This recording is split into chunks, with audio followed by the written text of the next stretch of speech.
Welcome to Teen Up, a podcast that digs deeper into the thoughts of teenagers' mind about the wonders of the world. If you're new here, I'm your host, Isabella. And I'm Glenn. If you're not, welcome back.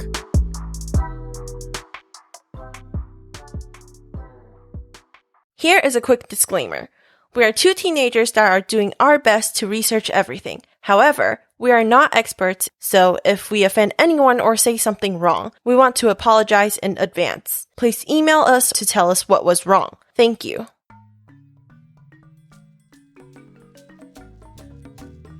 If you didn't know, this month is Plastic Free July, and as someone who is passionate about environments and stuff, I just feel like we should make this a special episode. And since July has 5 Thursdays, so we decide we're going to talk about the topic that Isabella liked the most. Yes, Plastic Free July. So basically, Plastic Free July is when we reduce our plastic waste. So it started out in 2011 by this person called Rebecca Prince-Roos. I'm not sure how to pronounce her name.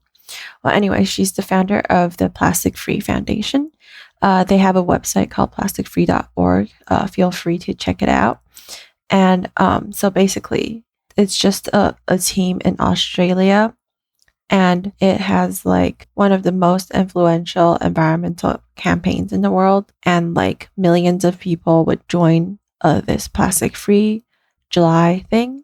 And a lot of them reduce the top 4 plastic waste, which is plastic straws, bags, bottles, and cups.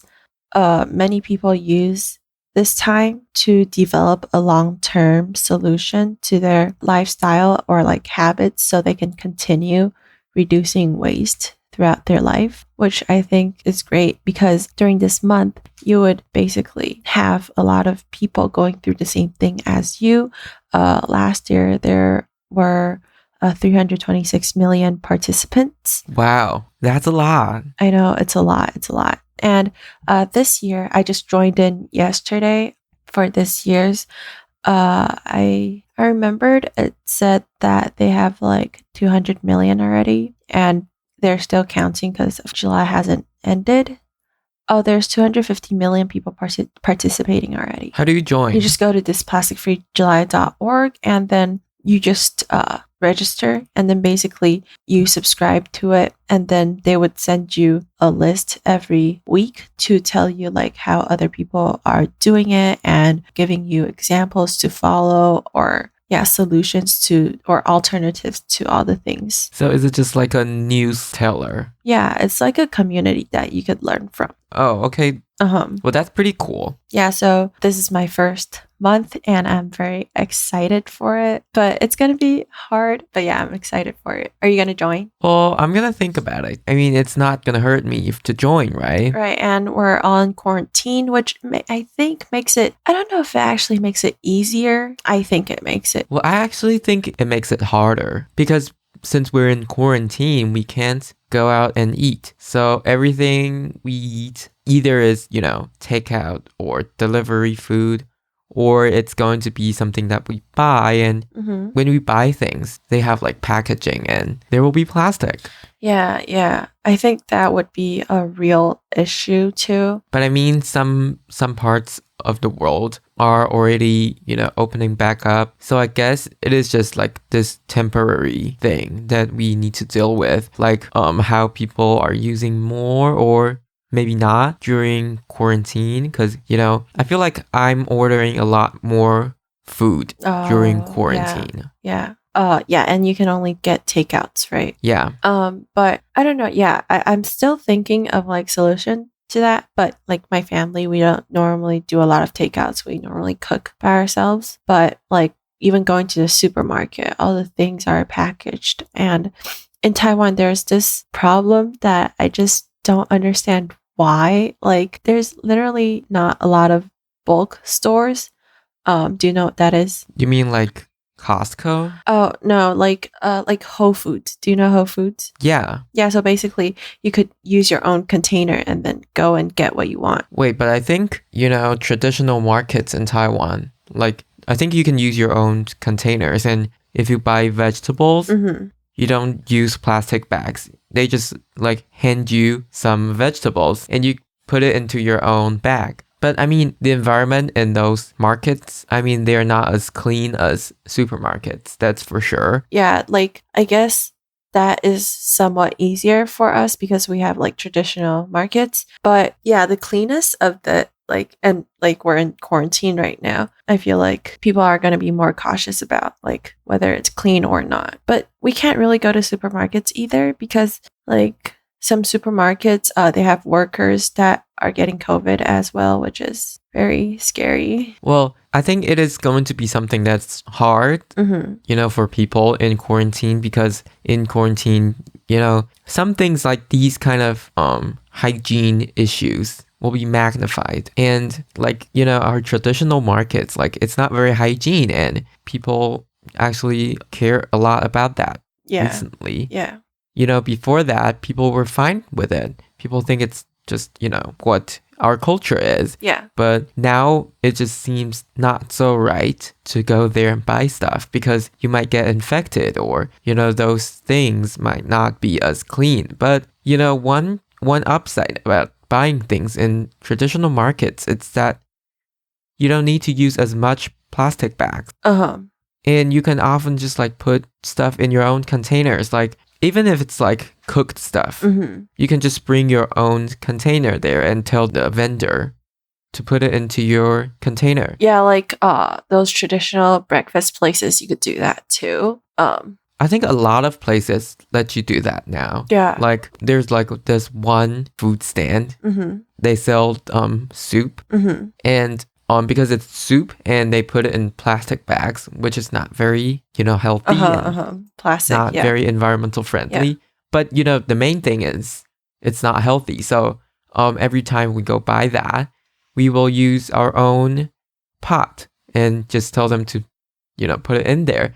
And a plus side about using your own container is that, you know, some vendors or some owner of the store will like, I feel like they're trying to encourage this kind of activity, like saving the environment. Yeah. So they will like fill your container. Say if I buy 3 servings of soup, but my container is a little bit bigger than that, then, you know, I can get a little more. Oh, yeah, yeah.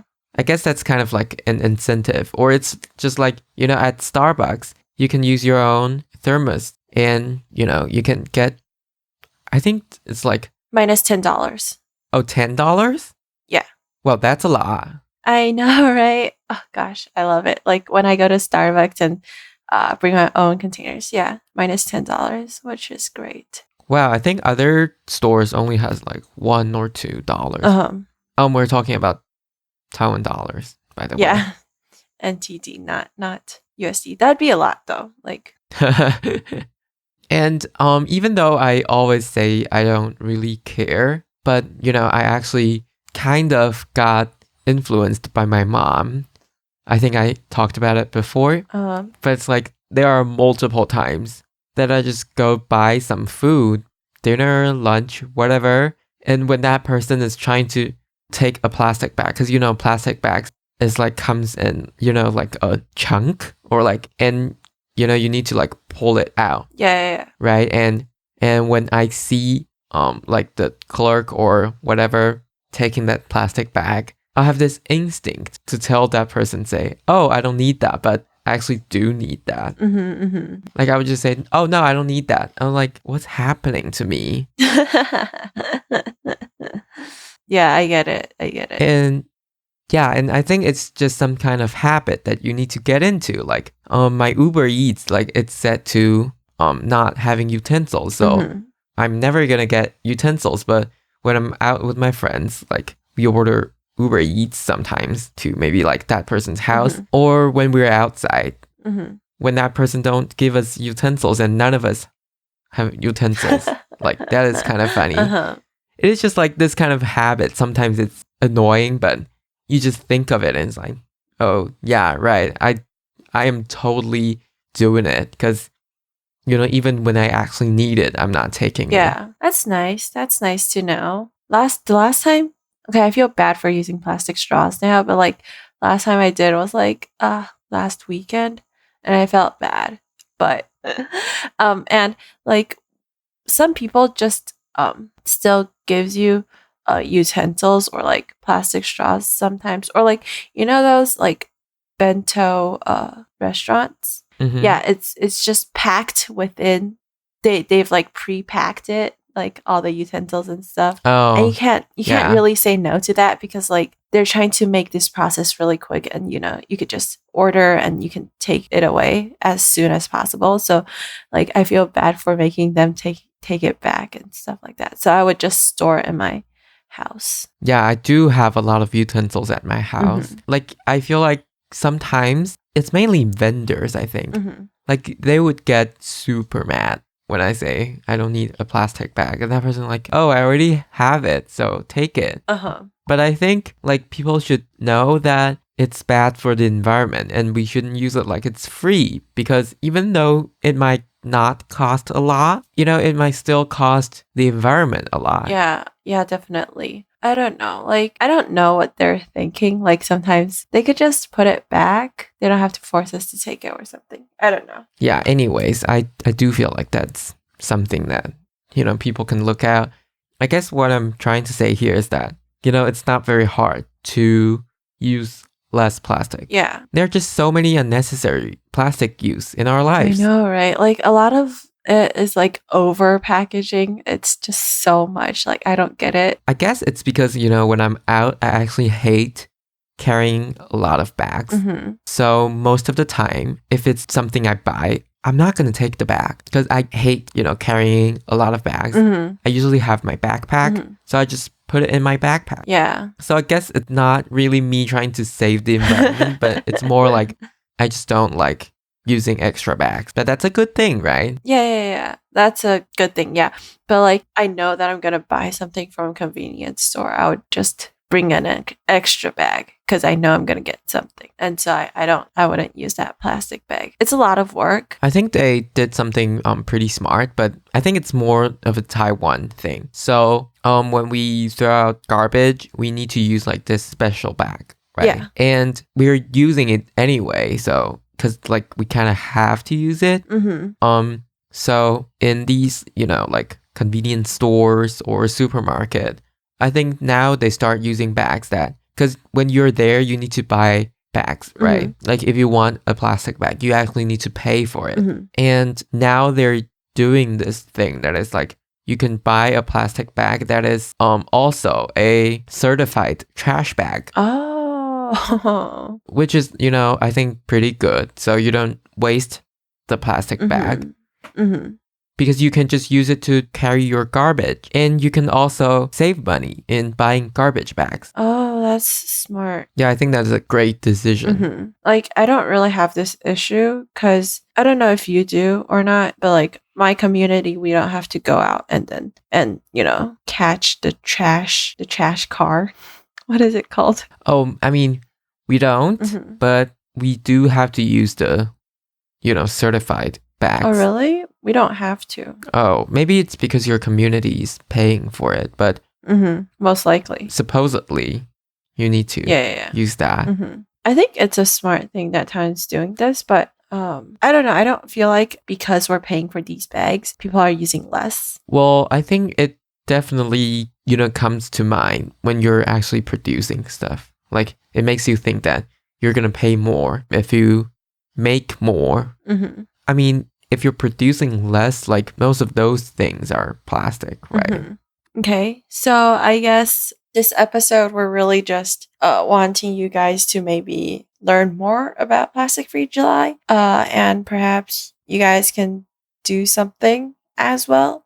It doesn't have to be a long-term thing. I think even doing it for one day helps. Or I'm trying to do it for 1 week first, to do my best for 1 week, and it doesn't have to be long-term. Don't stress yourself out. Yeah, I think these kind of environmental thing, like, it really needs to be realistic. Mhm. Like, it needs to be something that you can actually do. It's not just something that, oh, I'm not going to use electricity anymore. Like, that is crazy. It is. It should be something that you can actually do and you don't need to like disrupt your whole life. Yeah, because it's going to be a lifestyle. It shouldn't be inhibiting you from living a normal life. Yeah, I guess that's it. Yeah, happy plastic-free July. Thank you for listening to this episode. Remember to like, subscribe, and share our channel. Also, comment down below if you have any thoughts. You could click on the bell to get notified when we upload a new video as well. Thank you and bye.